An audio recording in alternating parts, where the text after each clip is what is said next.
Everybody, welcome to the show, Around the Nation, right here, TYT Nation. Jeff Waldorf, Ron Pacone with you here on this excellent Wednesday afternoon.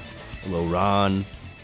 Hey, Jeff. How's it going, man? Not bad. I checked out a little bit of Get Your News On with Ron earlier today.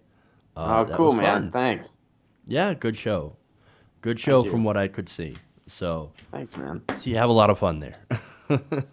It's a fun show, you know. It's a fun show. For anybody not in the know, that's a streaming show I do every Tuesday through Friday at 10 a.m. Pacific Standard Time, where I talk about I literally get my news on with the people watching. People tweet me articles, and that's how we build the show. So I don't pre-plan any of the topics, any of the articles, any of the issues. People tweet me the articles they want me to talk about, and I go through them and I talk about them. And yeah, you know, for some reason, I thought I heard instead of screaming, streaming, I heard screaming. Screaming. So it's like it's the screaming show. Sometimes, yeah. I do some screaming here. I was like, well, okay, happens. Yeah, that makes sense. For sure. The world's first screaming online news show. The screaming online news show where I scream at the news all day. Yeah. And play guitar. Hey, it sounds like a great show. I do play guitar. You're actually pretty good at it too, from what I can hear from the guitar playing. You know, I tried once. Yeah, but thank you. I'm terrible. I have no coordination. You know, I have fun. I have fun with it. You know, I have fun with it. That's good. Got to have fun with what you're doing. All right. Speaking of fun, we're going to talk about Joe Biden and oh boy. So that is our topic today. All right. So Joe Biden, in my opinion, is the likely establishment favorite for 2020. I know we're talking about 2020 again, even though it's not even 2018 yet. And really, that's what we should focus on. But nonetheless, he's got the all hallmarks of running for office. He's going on book tours. He's doing speeches. He's going after Donald Trump. Oh, yeah, and he's trashing millennials. Did you hear that, Ron? I have heard about that, yes. Yeah, something tells me that might not be very smart, considering that we're an enormous voting block already, and we're already super pissed off. So no kidding. So he was having a conversation with Pat Morrison of the LA Times, and so he decided to go full old man yells at cloud on millennials. So I'm going to read it to you here. He says, the younger generation now tells me how tough things are. Give me a break. No, I have no empathy for it. Give me a break. Give me a break. So, okay. Do you want me to read the rest of that, or do you want to jump in? You know what? Go ahead. Read the rest of it first. So let's give you some context. We'll unpack. Right. So he says, here's the deal, guys. We decided we're going to change the world. Meaning his generation. He'd be a boomer, wouldn't he? Yeah, I think so. Yeah. So great changes that you've made to the world in your generation, Joe. Appreciate it. I can think of one change. You know, climate change. That's one change that you've made.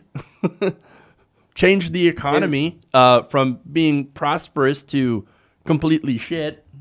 That's a big change. An era of neoliberalism. Thanks. You know, it did a lot of stuff. Yeah. Thanks. Gotta love the change. Now, he says, we finished the civil rights movement in the first stage, which, by the way, is still going on, because guess what? A lot of Americans still don't have civil rights. In fact, prisons are still using slave labor at this point.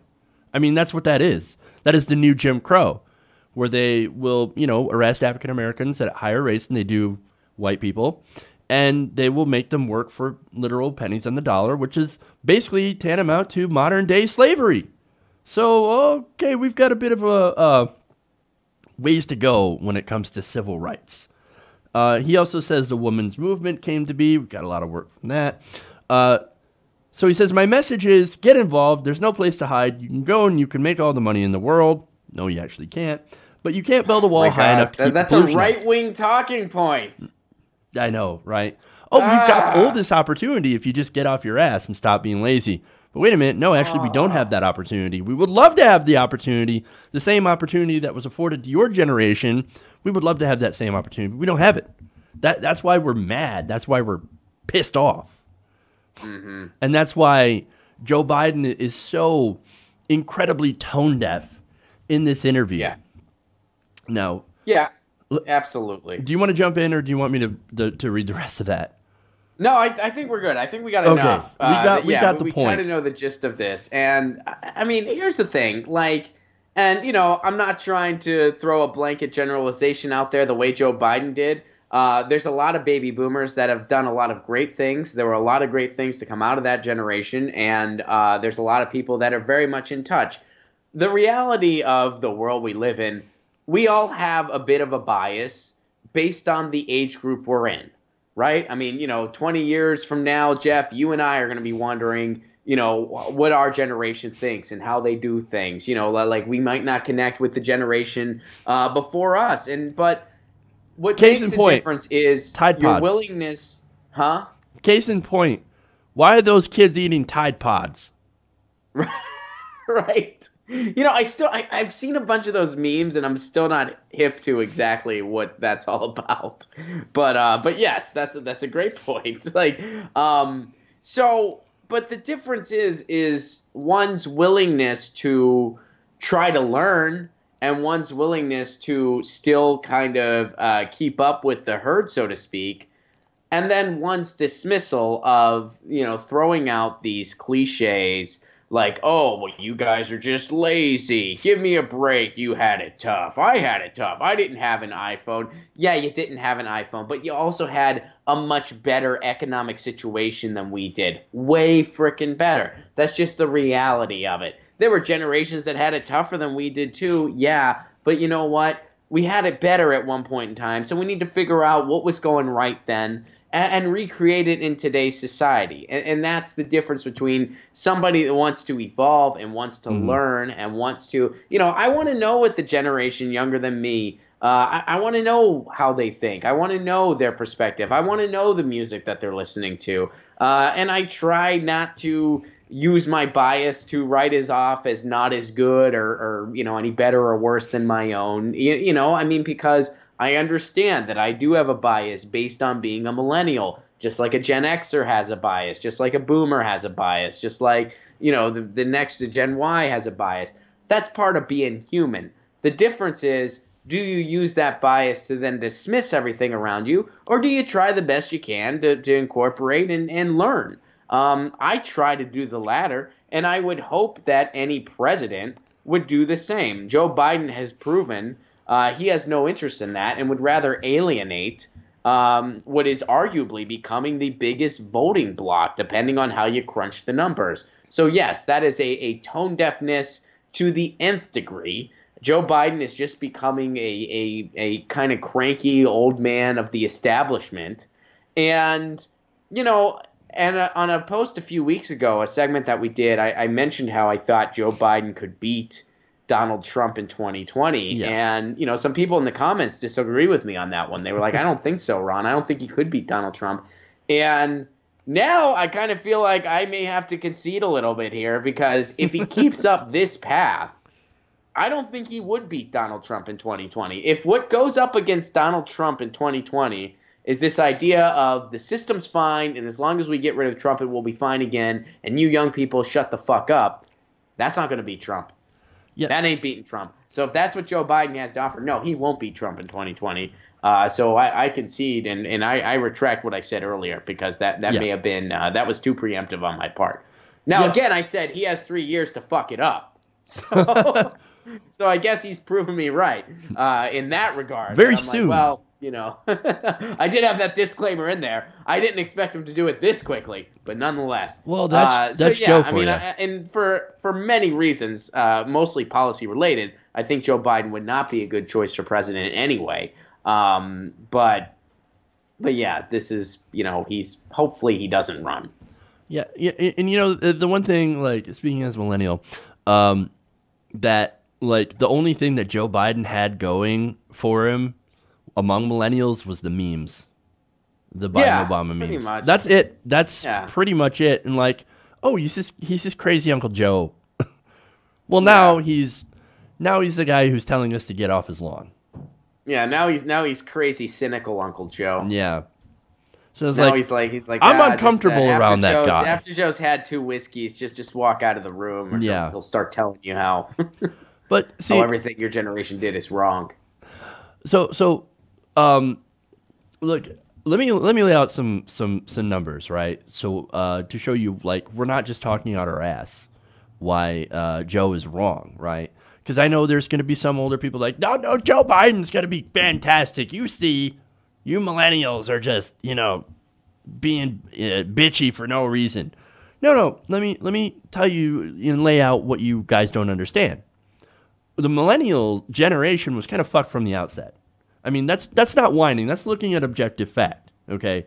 We have been fucked, and let me show you why. We're the first generation to earn less than our parents, despite being more educated than our parents' generation, right? I mean, there's studies on this, right? 2017 analysis of Federal Reserve data found that millennials have a median household income of about $40,000, which would be great. I think if a lot of millennials actually made $40,000, that'd be fantastic, but most of us don't, and that's another problem.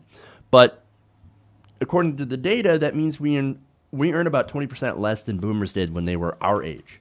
So now it used to be like, you've heard the stories, right? Graduate from high school, you go get a factory job, or you're a woman, you go and get a job as a secretary. I'm not being sexist, but that's just generally what used to happen, right?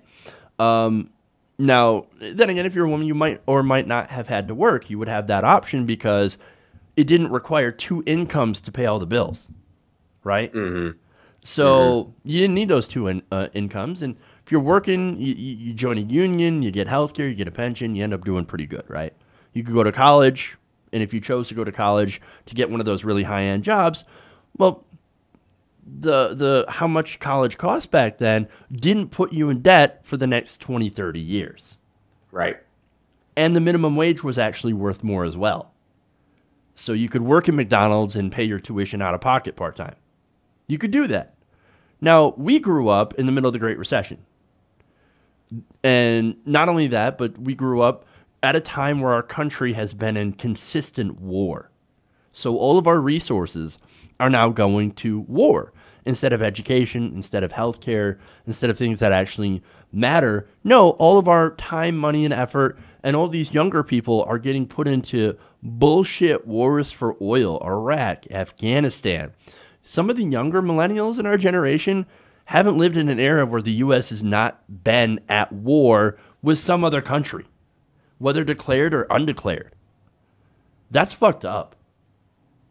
That's super fucked up. Yeah. Well, and there's also like people slightly younger than you and I, Jeff. I mean, they know nothing other than just a failing market financially, right, too. That's I mean, why they socialism know pulls but recession. They know nothing. I was talking to a younger musician that I met, and he is, I believe he's like 20 years old, and he was telling me, people kind of get on the fact that people a few years older than me and stuff were not really investing and stuff like that. Well, all we know is failure in that regard. We've not seen, I mean, other than the 1%, we've not seen success stories in our generation. So how do you expect us to not be a little cynical and protective of that stuff, let alone having the resources to invest in anything too? So yeah, I mean, there's a lot of people, they've only known war. Most of our lives we've been at war, Jeff, and it's an economy of war is just destined to fail. Like it will never ever succeed. Yeah, but Ron, why aren't millennials buying diamonds? I don't understand. Exactly. I just why aren't they investing into the market? It's such a great market right now. Why aren't they investing? Why aren't they investing? Or are millennials killing fast food? I mean, come on. Like the numerous think pieces, right, from, confused baby boomers about, why we're not actually invested in an economy that has failed us in every single facet. Despite we're killing a lot of us food. Doing all these different, I mean, look, you got people that follow the rules, followed the rules their entire lives, did what they were supposed to do, studied hard, right? It took out the college loans, to try to get an education, to try to aim for that good job that we were told we needed to survive, right? Not only to just survive, like we're not talking about the basics of survival. We're talking about having a decent life, a shot at having, a nice a house one day, and a functioning vehicle, and the chance at having a family. We did all that stuff, and what we're left with is holding a bag of shit. Yeah. Under a Donald Trump presidency. We did kill fast food because they don't sell avocado toast at McDonald's. No. That's what it comes down to. That's why we got mad. Yeah, I know. Hey, you better not piss us off. We're going to go kill another industry if you do. Watch out. Watch out. But yeah, I mean, I'm with you. We were sold this idea, and then as a result, I mean, one of my favorite memes out there is just you have this meme where there's these angry looking parents, and they're standing on the doorstep, and they're like, you're coming back home. When I was your age, I started out with nothing. And then the kids there recently graduated from college, and they have this mountain of debt on their back. And they're going, I would have loved to have started out with nothing. Yeah. So I think that kind of says a lot. It does. Says a lot. And so, and again, there's a lot of, I mean, let's be fair here and say there's a ton of progressives in the baby boomer generation and beyond. And the reason they feel that way is because they've seen things go down. They remember the world with strong unions. They remember when you could, when the working class had much better protections. Mm-hmm. And they saw neoliberalism gut it all. They lived through it. So they can speak firsthand. They'll be like, yeah, this isn't the society we ought to be having. We used to be a very booming country that did have a lot of opportunity. And then we really stripped that away. Now, in the meantime, do we make advancements in technology that are amazing? Sure we did. That's hopefully going to always happen. But, we've also, policy-wise really shot ourselves in the foot in favor of padding the pockets of the 1%. And as a result, we have total income disparity at a level that one could argue is almost parallel to ancient Egypt. Yeah.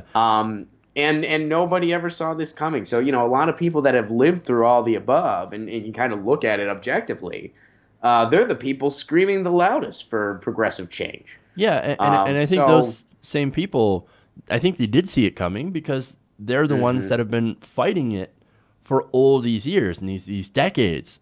And so, those are the people that, I kind of hate using this term, but woke, but they've been woke their entire lives.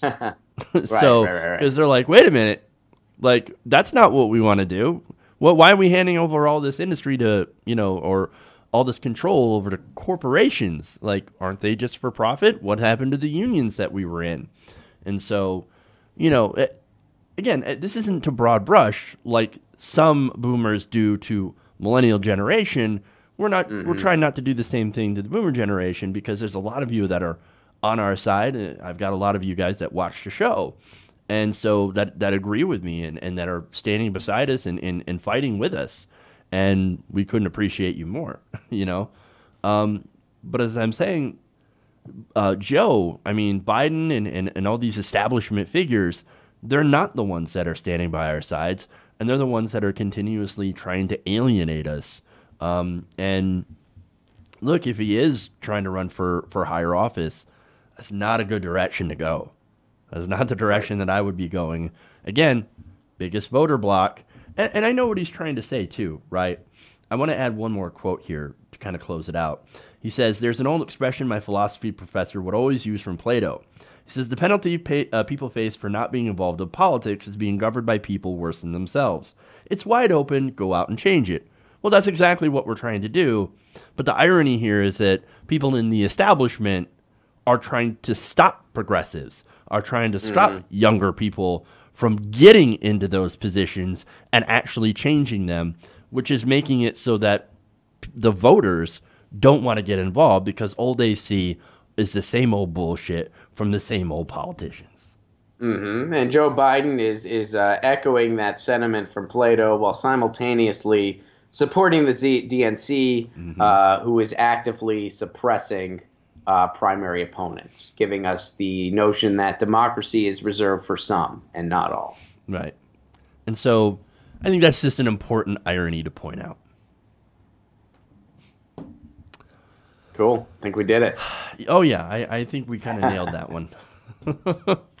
All right. Thank you so much, Ron, Thanks, as Jeff. always. Always a pleasure. Yeah. We'll see you next Wednesday. Everybody check out Ron Placone. If you want to plug, now's your chance. Yeah, follow me on Twitter at Ron Placone. And then, my new show is just over on my YouTube channel, which is youtube.com/Ron Placone. Let's get your news on with Ron, 10 a.m. Pacific Standard Time every Tuesday through Friday. And, of course, you can catch me over on the Jimmy Dore Show as well. So, yeah, make sure to follow him on Twitter, Ron Placone, and also subscribe to his channel. So, it's good stuff. Thanks a lot, Jeff. All right. Thanks, Ron. All right. I'm going to take a quick break here. And we'll come back. We got more stories for you, so stick right here, stick around right here for more Around the Nation. Be right back.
All right, everybody, welcome back. Around the Nation, right here, TYT Nation.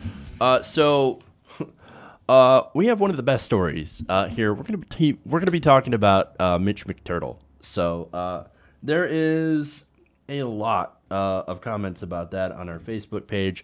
It's facebook.com/TYT Nation. We're also streaming live there, as we also simultaneously stream on YouTube. But I've been warned that whatever whatever I do, I got to make sure not to cross the streams. So, all right. Anyway, we'll start out with Mitch McTurtle. Oh, boy.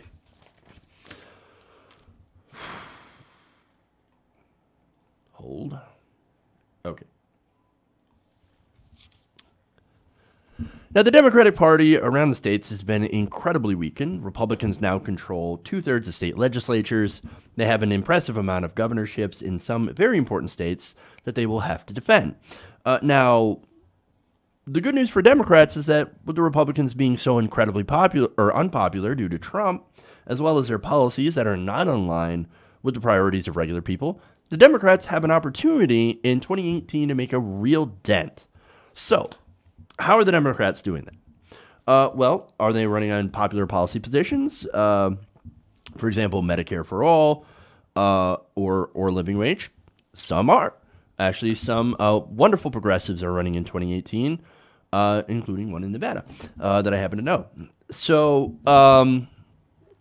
but other Democrats, well, let me show you what they're into. And this does go to Nevada.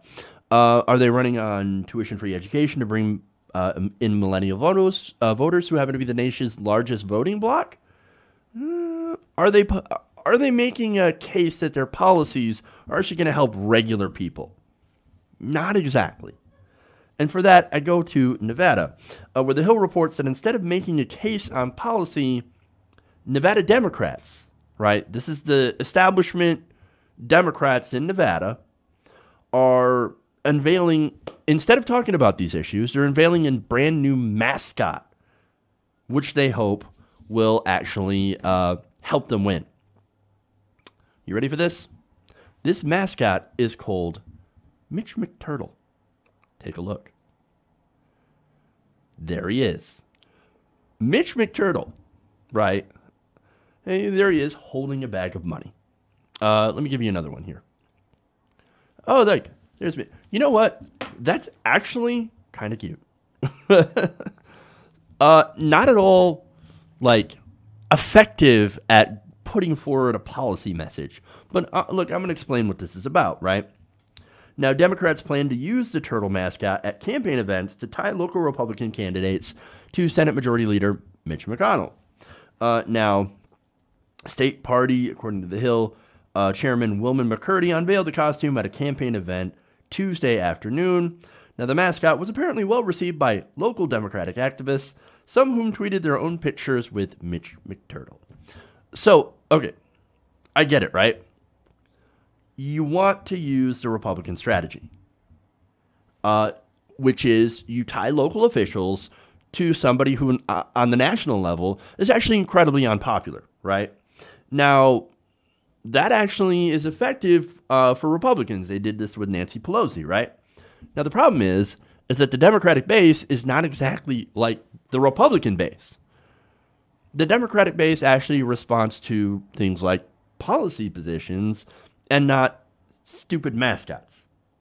So, now look, there is some basis for them doing this. Again, because the Nancy Pelosi strategy has been effective for Republicans, but also because Mitch McConnell is deeply unpopular. Now, here's a problem with that, right? Yes, he's deeply unpopular now. I think he's somewhere around 18, 19% in Kentucky, which is not Nevada, but in Kentucky. But he was also incredibly unpopular the last time he was reelected to his position. Now, why is that? It's because he ran against a milquetoast centrist that didn't have a message. This person was Allison Lundergan Grimes. Now, she had no real alternative positions. She was actually very pro-coal. And so, look, Politico described her as, quote, a Clinton-style Democrat, which apparently was very unpopular in Kentucky. And it turns out if you run as Republican light, a real Republican is always going to be chosen.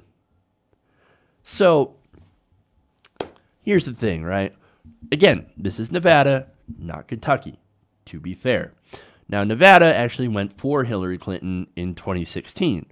Not by a lot. She won by about 2.4 percentage points. So maybe that there is some sort of method to this madness. Now, there are a lot of high-profile fights that are coming in 2018 to Nevada. So that's the different campaign stops that Mitch McTurtle is going to be showing up in. Now, according to The Hill, some of these fights are, well, one of them is Dean Heller. Now, Heller is facing a primary challenge from the right from Nevada candidate and businessman Danny Tarkanian. Heller is actually considered one of the most vulnerable Republicans in what is shaping up to be a bruising midterm for the GOP. Nevada swung blue in 2016 and was won by Hillary Clinton. In August, a public policy polling survey found that Heller's support in the state has cratered since President Trump took office last January, with Heller's approval rating falling as low as 22%. You're still not in Mitch McConnell territory. You're pretty close, right? Now look, maybe those two things, with President Trump being so unpopular and tying, why don't, like, here's the thing, instead of tying it to Mitch McConnell, why don't you tie this guy to Donald Trump? Dean Heller has seen his popularity suffer. So it would make sense to, instead of tying it to McTurtle, why don't you tie it to President Trump? That would make a little bit more sense, right? Or instead of doing any of that, or maybe doing all of that, but also running as progressives with a real message. Maybe, I don't know. Look, maybe I'm naive, right? Maybe this costume stuff actually works. But in my opinion, I would rather see somebody run on policy. Somebody run on things like Medicare for all. Somebody run on things like, I don't know, a living wage or free college tuition so that people don't run up gigantic piles of debt going to school. I would rather see candidates run on that instead of, hey, look at this turtle. Look at this guy in a turtle costume. Isn't he great? No, the whole point of having the turtle costume is to make fun of Mitch McConnell. That actually makes him look better in some ways. So this is a completely ham-fisted, harebrained strategy. I have no idea, right? So here's Nevada Dems. They have a great opportunity to get rid of a very, very unpopular conservative candidate, and all they're doing is that they're making a guy wear a turtle costume and having him walk around while they continue to run the same old milquetoast centrist Democrats. It's not going to work. It's a terrible decision. Terrible. So, but look, if you're going to do that, hey, let us know how it works out. But I can guarantee that it's probably not going to go well. Okay. Jeez. Okay. Let's move on. I've got more criticism for the Democrats. All right. So Tom Perez was basically dropped into the DNC chair race by President Barack Obama. Now, Barack Obama suddenly became very, very concerned about who led the DNC after 8 years of essentially ignoring it and leaving it with mountains of debt. Debt that Hillary Clinton later on came in and paid off early and actually used as leverage to make executive decisions about the messaging of the DNC during the primary. All of that, of course, was revealed in the not only in WikiLeaks, but also in the book by Donna Brazile. So, boy, that feels like forever ago that came out. It's actually only been a couple of months. But anyway, so Perez gets backed by the establishment, and he narrowly beat Keith Ellison for DNC chair, right? And so since then, for the last year, he's been trying to fix the DNC. So what's the result of that? It's not been going so well. According to an article in Politico, they are still struggling to rebuild what should be, in their words, a, quote, midterm election that should be the Democrats to lose.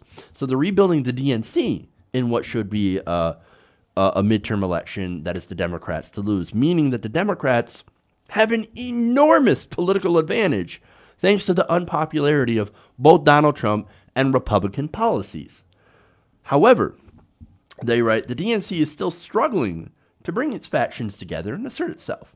Throw into the mix powerful super PACs, the much better funded party committees focused on Congress and governors, the more independent voters than ever, and many wonder whether the DNC has a place at all. Now, look, I would say in its present form, no. That's why we want to change the DNC. That's why we want to completely reform the DNC. But of course, the DNC would have to want to embrace that reform. And so far, they haven't, at least not to the extent that it actually is needed. Now, Perez acknowledges one of the problems with rebuilding the DNC is the gigantic lack of trust. Now, he says, quote, I knew it was a turnaround job when I ran, but I undeniably underestimated the depth of the turnaround job. We had to rebuild almost every facet of the organization, and equally importantly, we had to rebuild trust. Not just people who had invested in the DNC, but others. They just felt the party had let them down. And still, the party lets them down. Now, a year later, I can unhappily report that there is still no trust in the DNC. And so right now, I think the only thing that Hillary Clinton supporters and Bernie Sanders supporters can agree on is how much of a monster Donald Trump actually is. And really, there's even some disagreement on that, because I tend to think that he is more of a symptom than he is the disease. He's a symptom of neoliberal policies, as well as conservative backlash and all this stuff from a changing world. So he's a symptom of many, many different problems. So that's basically it, though. Whatever agreements they have, that it's pretty much on how bad Donald Trump is. And so the running of the party and the running of the DNC and all the different issues that we should campaign on, there's a lot of differences, right? And I think I speak for a lot of progressives when I say that we despise the DNC. There's absolutely no trust in this institution left. And that's despite the incredibly hard work of a lot of progressives who actually spent a lot of time trying to put in reforms that may or may not be adopted by the DNC as a whole. The DNC Reform Committee, of whom I know somebody who was on the DNC Reform Committee, and she worked incredibly hard. And there was a lot of great progressives that were there. But again, if the DNC doesn't want to reform itself, well, then that's not exactly the fault of progressives. That's the fault of the DNC. So here's the thing, right? The problem with the DNC, and that we've noted this in many different segments and in many different articles, is that they're not trying to be more progressive.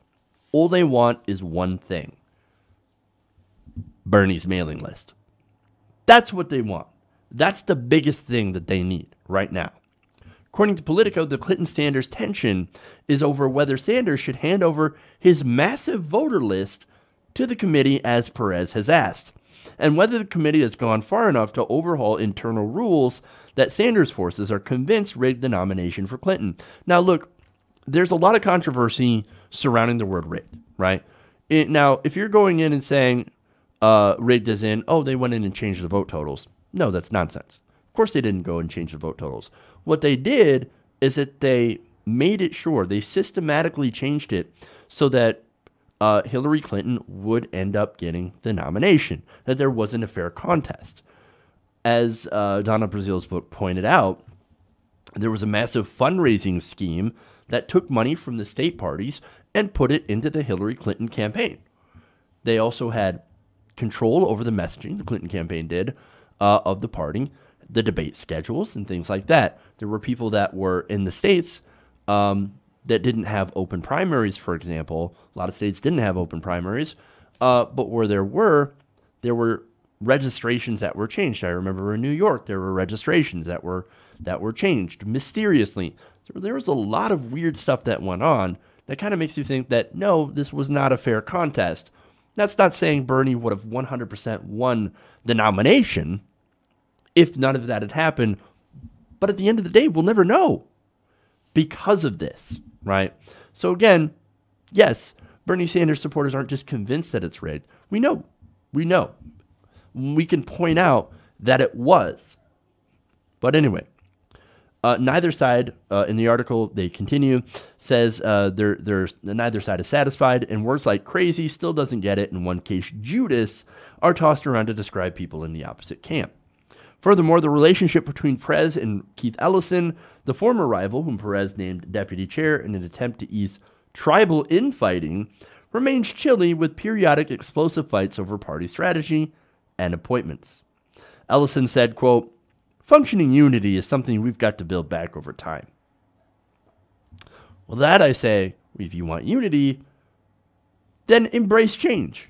You have to change. That means no superdelegates, a full embrace of Medicare for all, living wage, free college for everyone, and open primaries, right?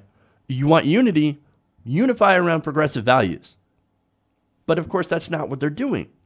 Politico explains that most of the DNC's officers and members have decided, yeah, that whole unifying around progressive values, not a thing that we're interested in. We're actually just going to unify behind the establishment. We're going to unify behind Perez.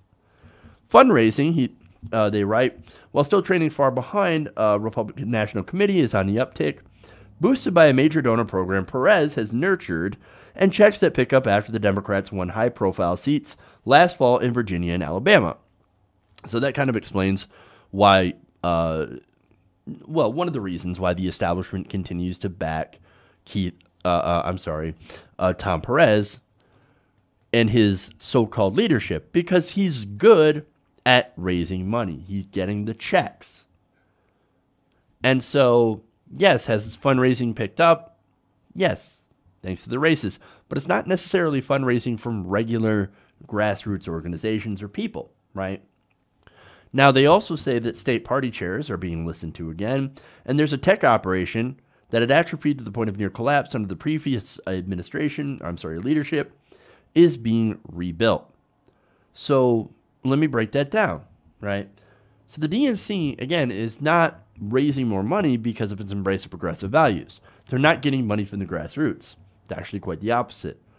Bigger donors have been reassured through their actions that the DNC is largely going to remain pro-donor and pro-establishment while embracing some token reforms. It's change on the outside, continuity on the inside. But this is how they're framing that divide, right? They said the war between Sanders and Clinton has morphed into a battle between people who believe the Vermont senator needs to actively participate in an institution that's changing to accommodate his demands, and those who believe the DNC should just be grateful Sanders and his allies are helping it change. But see, the framing of this article is actually wrong. This has never been strictly about Bernie Sanders. It's always been about policy. Bernie Sanders himself has always come out and said, it's not about me. It's about what we're trying to do. It's about creating a political revolution based on progressive ideas that will make the country better. The DNC needs it. Look, I don't care if the DNC ignores Bernie Sanders, but when it comes to policy positions, they need to change to reflect the policy goals of the majority of Americans. Now, the majority of Americans support Medicare for all. They support a living wage. They support tackling student loan debt.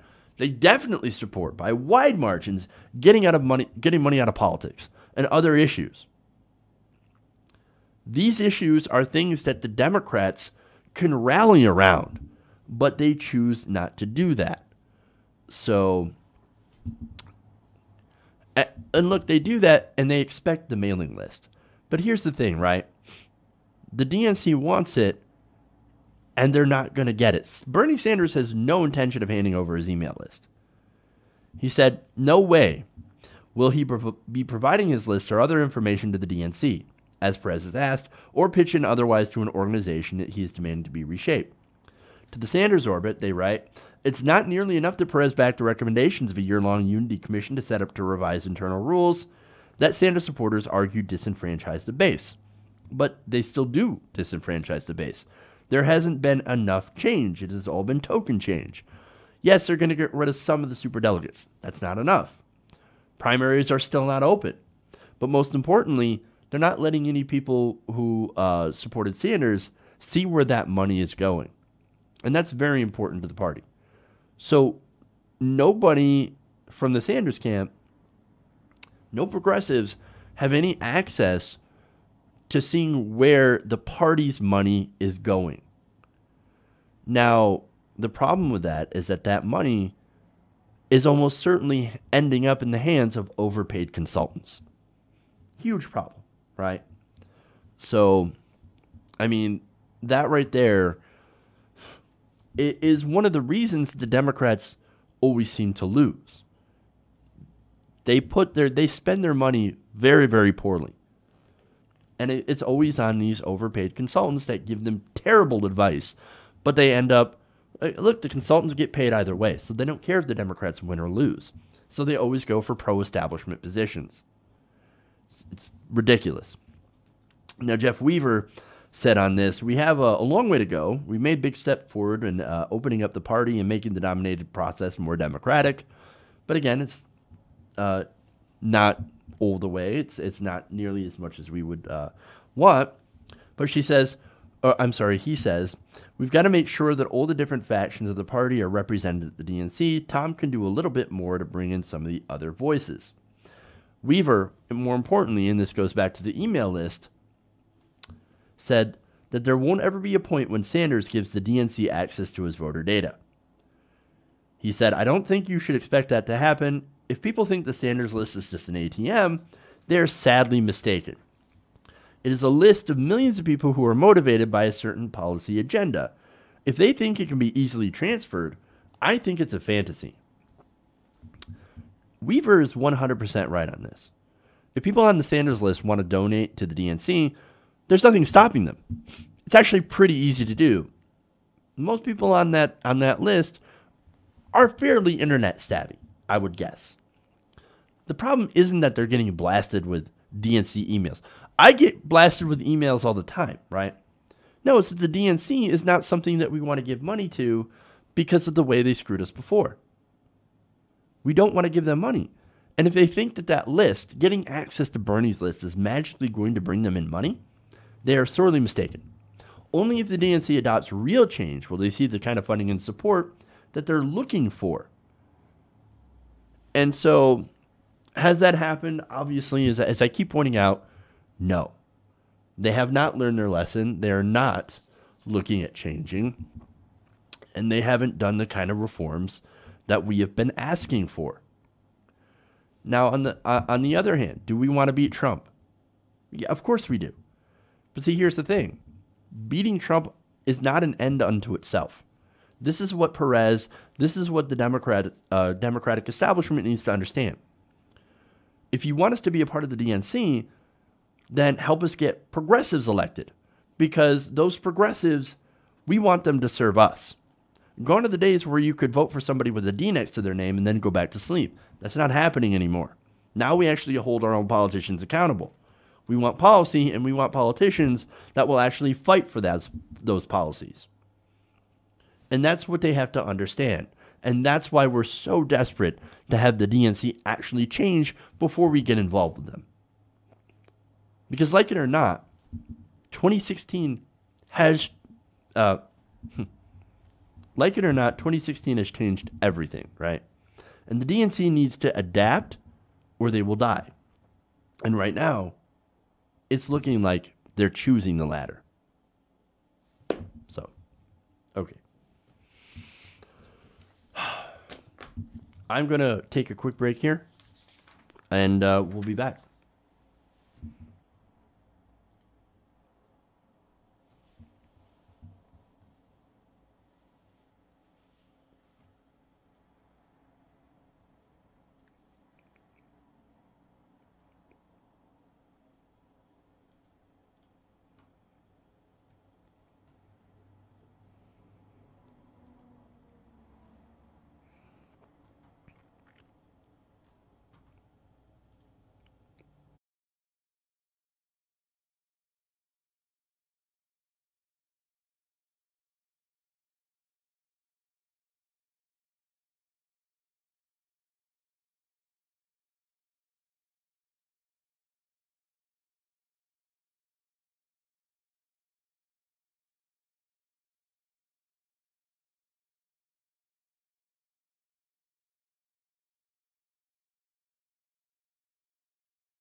All right, welcome back to the show. I'm going to jump right into it. I don't have a lot of time, so let's get into the next story. Whoops. Here we go. Something a little bit lighter. Okay.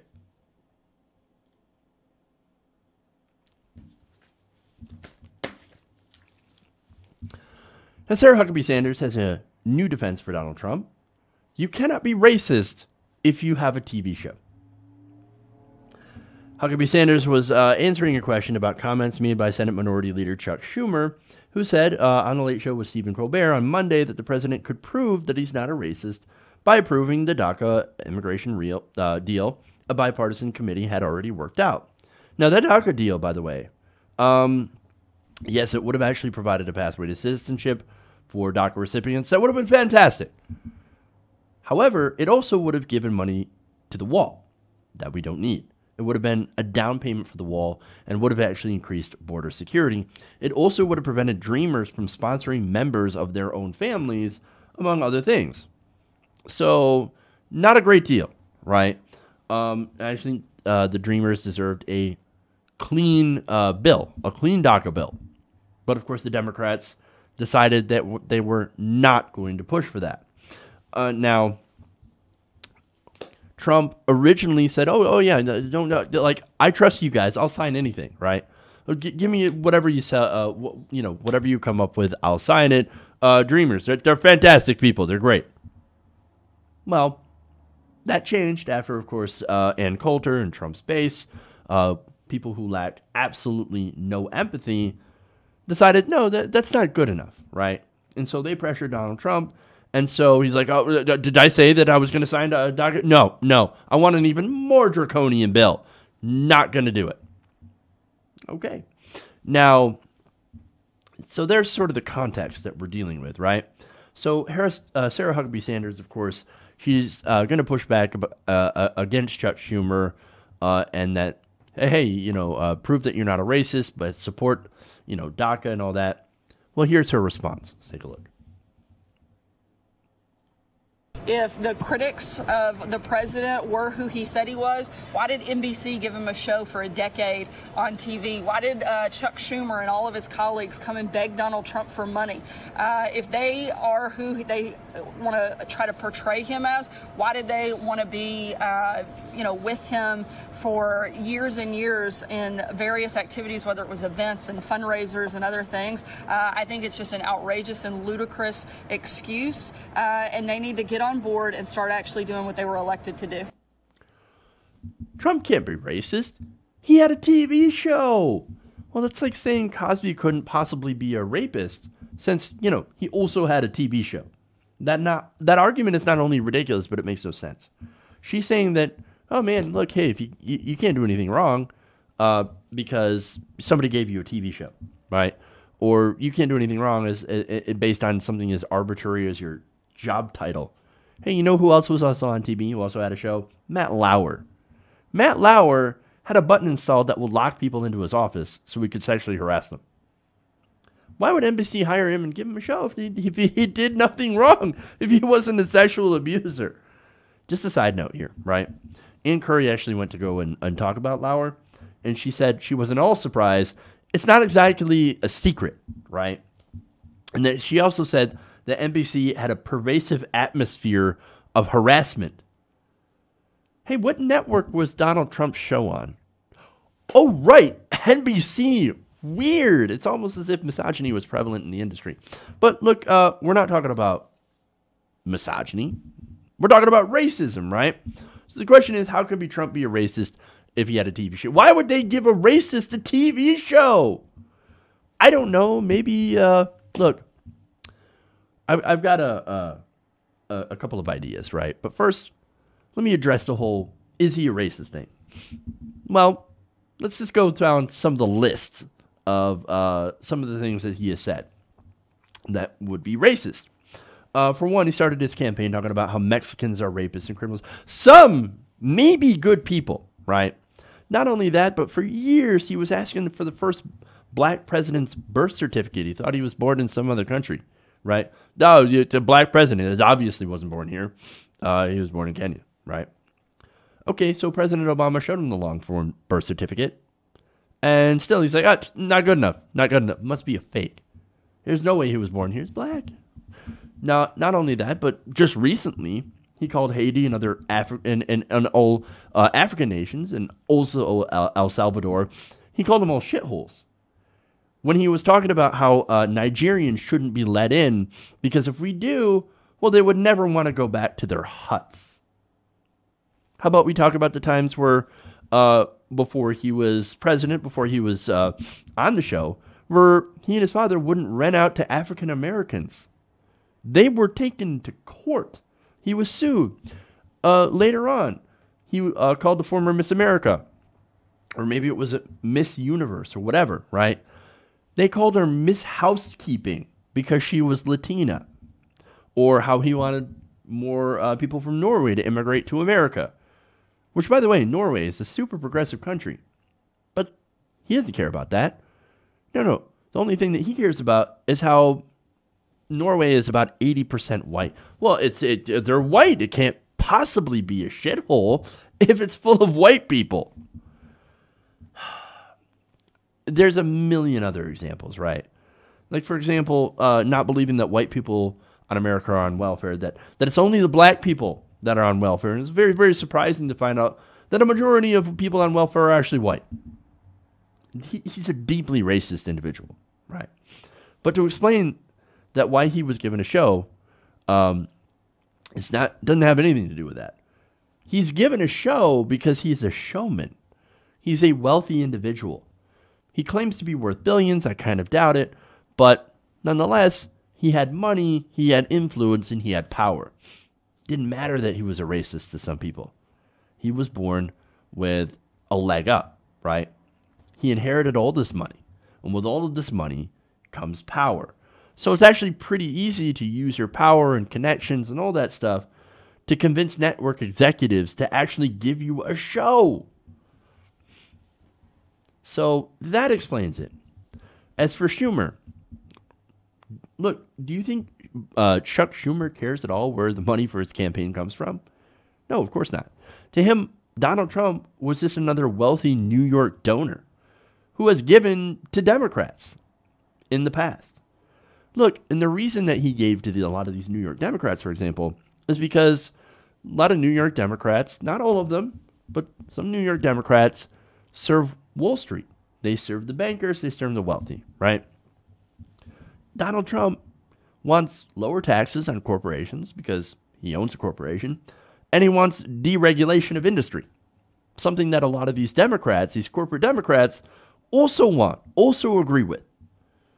If you think that Chuck Schumer is some sort of huge progressive and you're shocked and chagrined that he had actually given money or received money from Donald Trump, then I got news for you.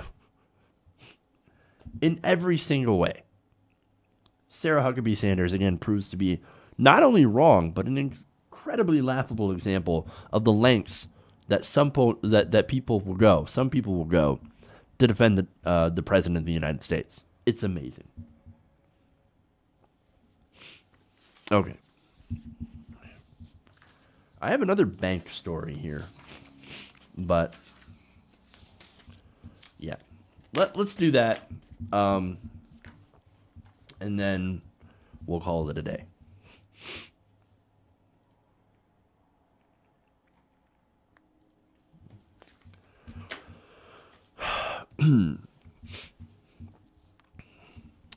Now, President Trump is looking to deregulate the banks. On Tuesday, he said that he wanted to loosen restrictions on consumer lending as he and his Republican colleagues and some Democrats are looking to push or to roll back Dodd-Frank. Now, on Tuesday, during a White House event, he said he wanted to give banks the freedom to loan to customers deemed too risky under Dodd-Frank, the sweeping post-crisis financial rules enacted back in 2010. Now, he said, quote, "We're looking now at Dodd-Frank because we have to free up so the banks can loan money to great people because they were restricted." Wait, what? Again, when you read the quotes from Donald Trump, it almost seems like there's like a typo in there or something like that, or there's missing words. No, that's how Donald Trump speaks. We got to free up the banks so they can loan money to the great people. Because the great people were restricted. Well, if they were so great, why were they restricted? That seems weird. But on the greater point here, if you want a recession, that's how you get a recession. You deregulate, and you allow the banks to loan to people who are not great people, right? Or at least they don't have great credit, or they are not trustworthy enough with the money, or can't afford to pay back the loans. Things like that. And I'm going to get into the details here, right? So this bipartisan Senate deal, right? Again, corporate Democrats and Republicans working together to deregulate the banks, right? What it would do is it would expand the range of which loan applicants could be considered as qualified borrowers. Now, what does that mean? Hill explains that Dodd-Frank set stricter standards for who could qualify for mortgages or loans after hundreds of thousands of foreclosures derailed the economy back in 2008. So basically, there are a lot of people out there that couldn't get loans that ended up getting huge loans. Now, before you say you're going to blame these people for crashing the economy, that's actually not what happened. There was actually a lot of fraud. I'm going to get into that. But first, I want to go to a study here, right? Now, this came from economist Atif Mayan of Princeton University and Amir Sufi of the University of Chicago. And they wrote a paper about the practice of overstating a borrower's income in order to obtain a larger loan. So that is the fraud here, right? Now, they found that incomes reported on mortgage applications, such as zip codes with high rates of subprime lending, increased much more quickly than incomes reported on tax returns in those same zip codes between 2002 and 2005. So they looked at a couple of different areas, right? And those areas were generally more low income. But suddenly, the banks are getting all of these loan applications for mortgages that were actually showing very high incomes that are higher than that general area. That seems a little off, right? So, and if you say, oh, yeah, that does seem a little off, you would be absolutely correct. That is that's one of the problems with fraud. Now, it turns out that it's not people, the borrowers that were overstating their loans in most cases. It was actually the industry, people in the industry that were falsifying loan papers and making people qualified for loans that they wouldn't normally be qualified for. These are loans that they would not be able to pay back. These are called liar loans. Now, another study published in 2014, researchers had examined the 721,000 loans made by one certain unnamed bank between 2004 and 2008. What they did is that they found widespread income falsification in its low documentation loans. Now, those, of course, as I said before, those were called liar loans. These real estate agents, what they would do is that they would do these liar loans. Furthermore, in a 2010 book, journalist Michael Hudson said that they used scissors, tapes, whiteout, and a photocopier. And this is, I believe this was Ameriquest Bank. They would use all these different things to be able to falsify tax forms. He said it was easy. Paste the name of a low-earning borrower into a W-2 belonging to a high-earning borrower, and like magic, a bad loan prospect suddenly looked much better.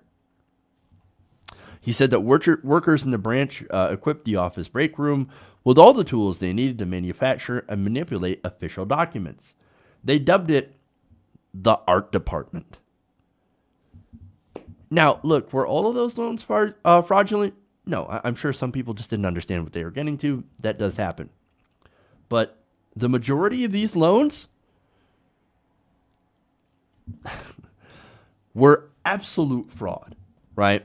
In fact, some of the nation's largest lenders, including Countryside, Wells Fargo, and Ameriquest, overstated the incomes of borrowers without telling them to qualify them for larger loans than they could afford.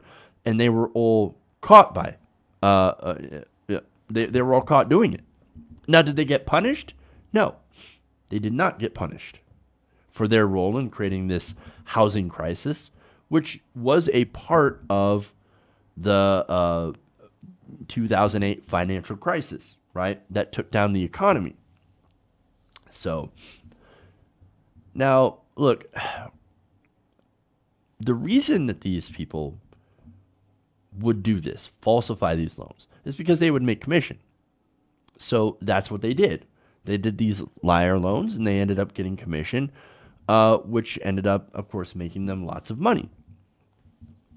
So after, this happened and all these false loans came crashing down, Dodd-Frank, which, look, I've criticized it as a pretty watered-down, weak bill, but it was designed and put in place to put a stop to that. Now, unfortunately, the Republicans and Democrats and Donald Trump want to undo those rules. The banks claim that these rules prevent banks from lending to longtime trustworthy customers that fell on hard times. Now, let me tell you who I think that means. Donald Trump. Now, President Trump has a history of taking out bad loans and then not paying them back. He's also went bankrupt, I think, 4 to 6 times, 7 times, something like that. I forget. So he's went bankrupt after taking out these loans. His companies have went bankrupt. His casinos have went bankrupt. Again, how do you bankrupt a casino? I have no idea. But that's what happened. So No bank in their right mind, maybe except for some Russian banks or Deutsche Bank, won't lend to them anymore. And so I'm betting when he saw the words Dodd-Frank, he's like, that's why they're not loaning to me anymore. That's why they won't loan to my business. So we got to get rid of Dodd-Frank. Maybe that's it partly, right? Maybe it's not. I mean, maybe all the banks just know better than to lend to Donald Trump. I don't know. He does have a track record of stiffing banks, but maybe Dodd-Frank might have something to do with it. Now, here comes the bad news, right? With all of that context, the measure sponsored by Senate Banking Committee Chairman Mike Crapo is backed by enough Democrats to beat a filibuster. These Democrats include, and there's 11 of them, they include Heidi Heitkamp, Senator Joe Tester, Joe Donnelly, Mark Warner. So in total, it has 11 Democratic co-sponsors. These are, of course, the usual people, right? Joe Manchin, and like I said, Claire, Heidi Heitkamp and all them. So it's bad news, man. So we're going to have more bank deregulation. So look, I am convinced that there's an economic crash coming. I hope I'm wrong. But boy, are they setting it up. They're doing the same things that they did in before 2008. It's all going to come down like a house of cards. All right. To leave you on that depressing note, I am going to get out of here for the day. So thank you guys for watching.